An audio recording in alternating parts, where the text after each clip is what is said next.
to everyone. In last lecture we have studied about the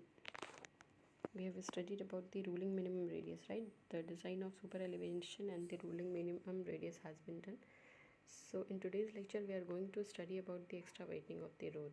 ठीक है, तो सबसे पहले हम लोग extra widening of the road पढ़ेंगे, देन ट्रांजिशन कर्व पढ़ेंगे, then type of transition curve and then how to calculate the value of the transition curve. ठीक है, तो सबसे पहले आ जाते हैं हम एक्स्ट्रा वाइडनिंग पे. तो सबसे पहले हमारा सवाल ये है कि एक्स्ट्रा वाइडनिंग क्या होता है. तो जैसा कि हम जानते हैं कि अगर हमारा कोई रोड होता है उसमें अगर हम लोग एक एडिशनल जो है अगर उसको हम लोग चौड़ाई देते हैं वही हमारा क्या कहलाता है, एक्स्ट्रा वाइडनिंग. ठीक है, तो सबसे पहले देख लेते हैं कि ऑब्जेक्टिव क्या है हमारे एक्स्ट्रा वाइडनिंग प्रोवाइड करने के. हम क्यों जो है वो एक्स्ट्रा जो है वो एक्स्ट्रा मतलब जगह दे रहे हैं, आखिर ऐसा क्यों करते हैं. ठीक है, तो सबसे पहले आप मान लीजिए कि ये आपके व्हीकल का एक्सल है और ये आपके व्हीकल का फ्रंट व्हील है और ये दोनों जो है हमारा रियर व्हील है. ठीक है, front wheel and rear wheel है. ठीक है, जब ये हमारा जो व्हीकल है वो किसी ट्रांजिशन कर्व से गुज़रता है, ठीक ना, जब ये ट्रांजिशन कर्व से गुज़रता है तो जो इसके आगे के पहिए होते हैं सिर्फ वही मूवेबल होते हैं और जो पीछे का पहिया होता है वो रिजिड होता है. ठीक है, तो ये जो हमारा इसको जो हमारा पीछे का पहिया होता है, एक्सल जो अटैच्ड होता है वो हमारा रिजिड होता है. तो आगे वाले पहिए को कंपैरेटिवली कम जगह चाहिए मुड़ने के लिए और पीछे वाले पहिए को जो है वो थोड़ी सी एडिशनल जो है वो ज़्यादा जगह चाहिए. इस चीज़ को हम लोग कहते हैं कि ऑफ ट्रैकिंग.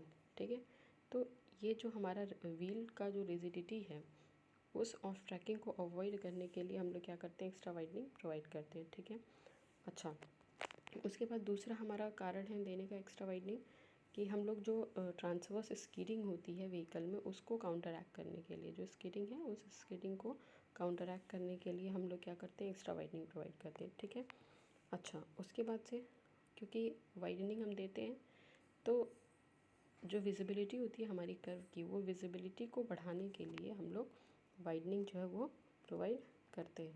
ठीक है, विजिबिलिटी को बढ़ाने के लिए. ठीक, अच्छा, और क्यों देते हैं हम, to counteract the psychological tendency of driver to maintain space with overtaking vehicle while overtaking. जब हमारा जो ड्राइवर होता है वो ओवरटेकिंग करता है, ठीक है, तो ऐसे में उसको एक मतलब एक एक्स्ट्रा स्पेस चाहिए मेंटेन करने के लिए जिससे वो ओवरटेक कर रहा है. तो उसकी साइकोलॉजिकल टेंडेंसी जो होती है वो राइज़ हो जाती है जब हम एक्स्ट्रा वाइडनिंग जो है वो प्रोवाइड करते हैं. ठीक है, तो अब हम एक्स्ट्रा वाइडनिंग को कैसे निकालेंगे.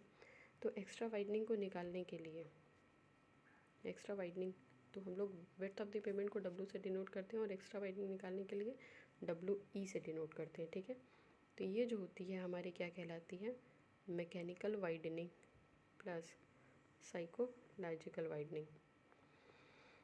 Mechanical widening and psychological widening. ठीक है, तो जो हमारी मैकेनिकल वाइडनिंग होती है वो किसके बराबर होता है, NL²/2 × R.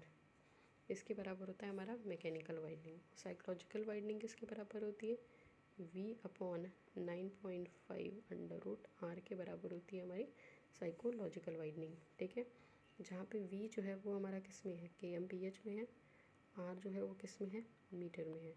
ठीक है, N जो है वो नंबर ऑफ़ लेन है. तो क्या होता है कि क्वेश्चन में हमको नंबर ऑफ़ लेन गिवन होता है और नहीं गिवन होता है तो हम 2N = 2 मान के जो है अज्यूम करके चलते हैं. ठीक है, अच्छा, ये जो L की वैल्यू है L, ये L क्या है, तो L जो है वो हमारा लेंथ है जो कि क्या है, 6 मीटर है.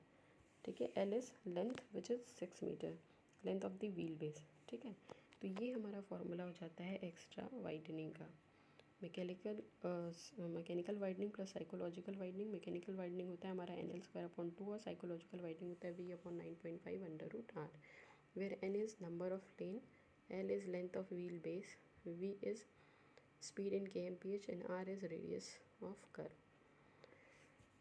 ठीक है, ये हमारी एक्स्ट्रा वाइडनिंग की डेफिनेशन हो गई और हमारा फॉर्मूला हो गया. ठीक है, अच्छा, अब हम आ जाते हैं ट्रांजिशन फेज पे. तो सबसे पहले तो ये होता है कि हम ट्रांजिशन प्रोवाइड क्यों कर रहे हैं.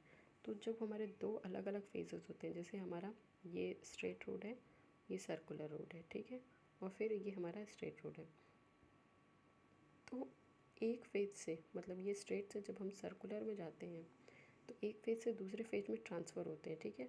तो इसी ट्रांसफ़र को स्मूथ बनाने के लिए हम लोगों ने यहाँ पर ट्रांजिशन फेज़ प्रोवाइड करते हैं, ठीक है। ट्रांजिशन से होता ये है कि स्मूथली जो व्हीकल होती है वो एक फेज़ से दूसरे फेज़ में एंटर कर जाती है विदाउट एनी जर्क, ठीक है। विदाउट एनी जर्क, या फिर आप कह सकते हो कि ग्रेजुअली जो है वो हमारा सेंट्रीफ्यूगल फोर्स एक्ट करता है, जिस वजह से हमें जर्क फील नहीं होता। इस वजह से हमारा जो ट्रांजिशन फेज़ है वो हम यूज़ करते हैं जब हम वन पाथ से अनदर पाथ को फॉलो करते हैं। तो वन पाथ हमारा स्ट्रेट रोड हो गया एंड सेकेंड हमारा क्या हो गया, सर्कुलर, ठीक है। तो ये हमारा ट्रांजिशन फेज़ हो गया,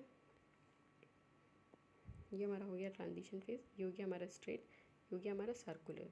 फिर उसी तरीके से ये हो गया हमारा ट्रांजिशन और ये हो गया हमारा स्ट्रेट रोड, ठीक है। क्योंकि हम स्ट्रेट से सर्कुलर में जाएंगे और सर्कुलर से वापस तो स्ट्रेट में आएंगे, लेकिन जाने के लिए भी, स्ट्रेट से सर्कुलर जाने के लिए भी हमने किसका यूज़ किया, ट्रांजिशन का। और सर्कुलर से वापस जब हम स्ट्रेट में आते हैं तो किसका यूज़ करते हैं, ट्रांजिशन का। अच्छा जी, चलिए अब देखिए, अगर हम एक्स्ट्रा वाइडनिंग जो है हम प्रोवाइड तो करते हैं, लेकिन अब बात ये आती है कि हमें एक्स्ट्रा वाइडनिंग कहाँ कहाँ पर प्रोवाइड करने की ज़रूरत है, ठीक ना।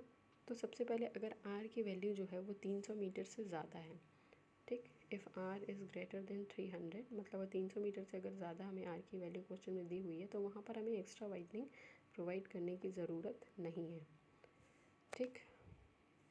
अच्छा, अब दूसरा वैल्यू, अगर आर जो है वो हमारा 50 से 300 मीटर के बीच में है तो फिर हमें क्या करना होगा, इनर एंड आउटर, जैसे ये हमारा इनर एज हो गया और ये हमारा आउटर एज हो गया।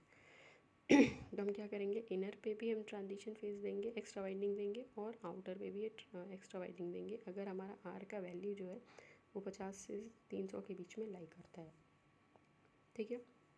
अगर हमारी आर की वैल्यू जो है वो लेस देन 50 मीटर है, 50 मीटर से भी कम है, तो फिर हम जो एक्स्ट्रा वाइडनिंग है वो कहाँ पे प्रोवाइड करेंगे, हमारे इनर एज पे, ठीक। तो ये हमारे 3 कंडीशंस हो गए कि हमें जो है एक्स्ट्रा वाइडनिंग कहाँ पर कब कब देनी होती है।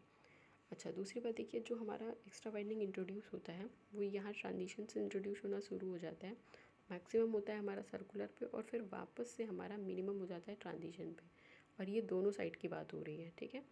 तो ऑलरेडी जो इस रोड की विड्थ थी वो हमारी W थी, इसकी भी विड्थ क्या थी, W थी, और एक्स्ट्रा वाइडनिंग हमने कितने का दिया, W का दिया, यानी यहाँ पर जो हमने मैक्सिमम दिया है वो कितना दिया है, W + WE, ठीक।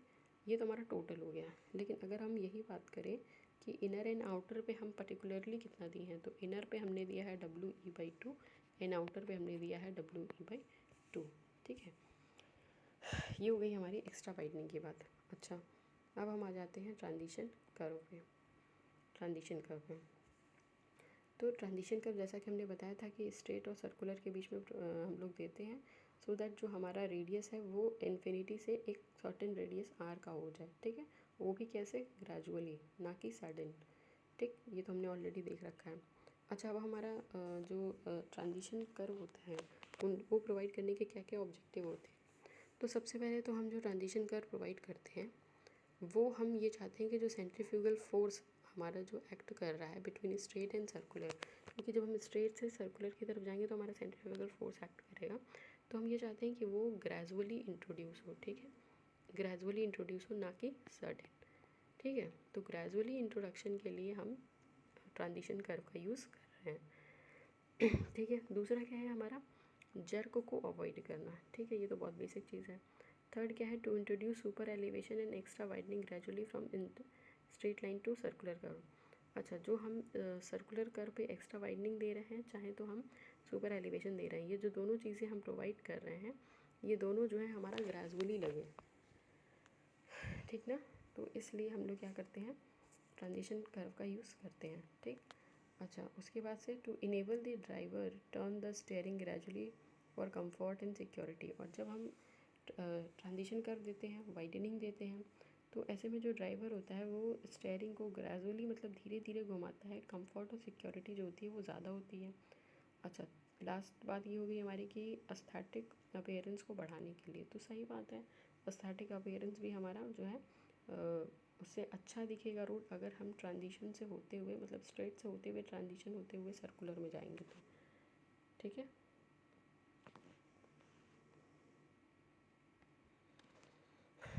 ओके जी, अब हम आ जाते हैं टाइप ऑफ ट्रांजिशन कर्व में।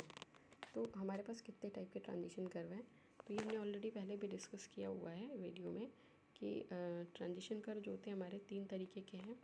स्पाइरल है जिसको हम क्लोथॉइड भी बोलते हैं, बर्नौलीज लेमनिस्केट है एंड क्यूबिक पैराबोला है। ठीक है, तो ये जो हमारे शेप हैं डिफरेंट शेप, ये जो पहला शेप है हमारा ये स्पाइरल का है, जो ये सेकंड शेप है ये हमारा कैसा है बर्नौलीज लेमनिस्केट, एंड ये लास्ट वन जो है वो हमारा क्या है क्यूबिक पैराबोला। तो ये हमारे तीनों शेप हो गए जिस शेप में हम ट्रांजिशन कर्व जो है वो प्रोवाइड करते हैं। अब अगर हम आइडियल शेप की बात करें तो आइडियल शेप जो है हमारा ट्रांजिशन कर्व का वो स्पाइरल है।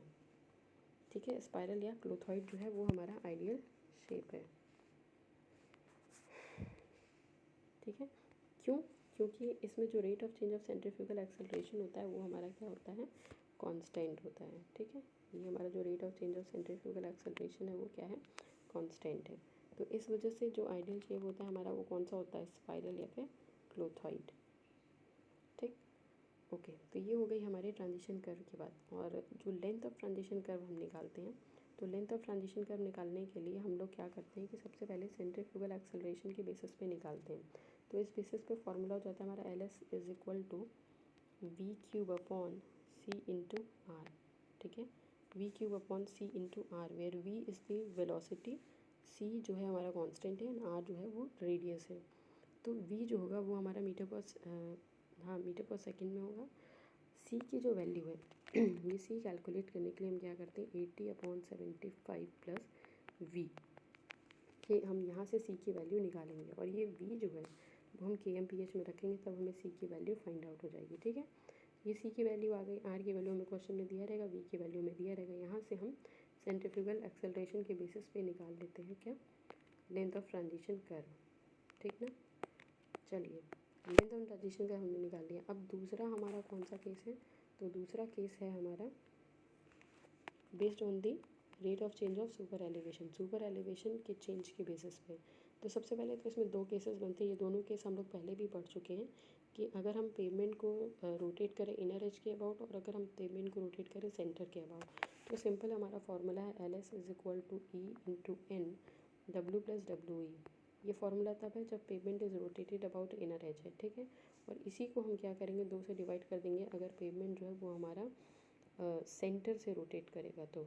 ठीक है, सेंटर से रोटेट करेगा तो ये हमारा फार्मूला जो है वो उसमें उस केस में चेंज हो जाएगा। ठीक है, तो ये हमारे दोनों केसेस आ गए। ठीक, अच्छा जो एन की वैल्यू है यहाँ पर, जो हम ई की वैल्यू तो सुपर एलिवेशन जो हम निकालते हैं, डब्ल्यू ई एक्स्ट्रा वाइडनिंग से निकालते हैं, विड्थ ऑफ द पेमेंट हमें क्वेश्चन में दिया रहेगा। ये जो हमारी एन की वैल्यू है, ये एन जो है वो हमारा प्लेन एंड रोलिंग टेरेन के लिए कितना होगा 150 और हिली टेरेन के लिए कितना होगा 60। तो कई बार ये हमें क्वेश्चन में दिया नहीं रहता है लेकिन ये हमें याद रखना पड़ता है और बहुत बार हमें क्वेश्चन में दे भी दिया रहता है। ठीक है, तो इस तरीके से हम क्या करेंगे rate of change of super elevation के बेसिस पे हम ये निकालेंगे। ठीक है, अच्छा जी अब आ जाते हैं थर्ड पे। थर्ड है हमारा इम्पीरिकल फार्मूला। तो इम्पीरिकल फार्मूला क्या है L S is equal to 2.7 V square upon R. ठीक है, वी स्क्वायर अपॉन आर, यहाँ पे वी जो है वो हमारा KMPH में है और आर जो है वो हमारा रेडियस मीटर में है। ठीक है, तो ये हमारी वैल्यू आ जाएगी लेंथ ऑफ ट्रांजिशन कर्व की। अब होगा क्या कि हमने जो पहला rate of change of centrifugal acceleration के आधार पे, rate of change of super elevation के आधार पे और ये जो हमारा एम्पिरिकल फार्मूला है, इन तीनों के बेसिस पे जो हमारी मैक्सिमम वैल्यू आएगी, ये तीनों में हमने वैल्यू निकालेंगे एल एस की, और जो हमारी मैक्सिमम वैल्यू आएगी वही वैल्यू जो होगी वो हमारी लेंथ ऑफ ट्रांजिशन कर्व कहलाएगी। ठीक है, वही वैल्यू हमारी लेंथ ऑफ ट्रांजिशन कर्व कहलाएगी। अच्छा एक और बात आती है कि कई बार हमें लेंथ ऑफ ट्रांजिशन कर्व भी निकालने को देता है और साथ में हमें बोलता है शिफ्ट निकालिए। तो शिफ्ट अगर हमें निकालना होता है तो शिफ्ट निकालने का फॉर्मूला हमारे पास है कि S is equal to L S square upon 24 into R. ठीक ना, ये एल एस जो है वो लेंथ ऑफ ट्रांजिशन कर्व है और वही मैक्सिमम वैल्यू जो तीनों से हम निकालेंगे, तीनों में जो मैक्सिमम वैल्यू आएगी वही हमारी एल एस होगी। और आर जो है वो क्या है रेडियस ऑफ द कर्व है। तो यहाँ से हम क्या करेंगे एस की वैल्यू फाइंड आउट कर लेंगे जो कि क्या है L S square upon 24 into R. ठीक है, तो शिफ्ट निकाल लेंगे। तो ये रही बात हमारे ट्रांजिशन कर्व की। ठीक, तो आई होप कि आपको ये समझ में आ गया होगा और फिर भी अगर कोई प्रॉब्लम है तो आप मुझे कमेंट सेक्शन में जो है वो पूछ सकते हैं what ever the problem is, ठीक है. So thank you so much for watching this. I hope this video will help you to understand the extra widening and the transition curve as well. Thank you so much for watching this.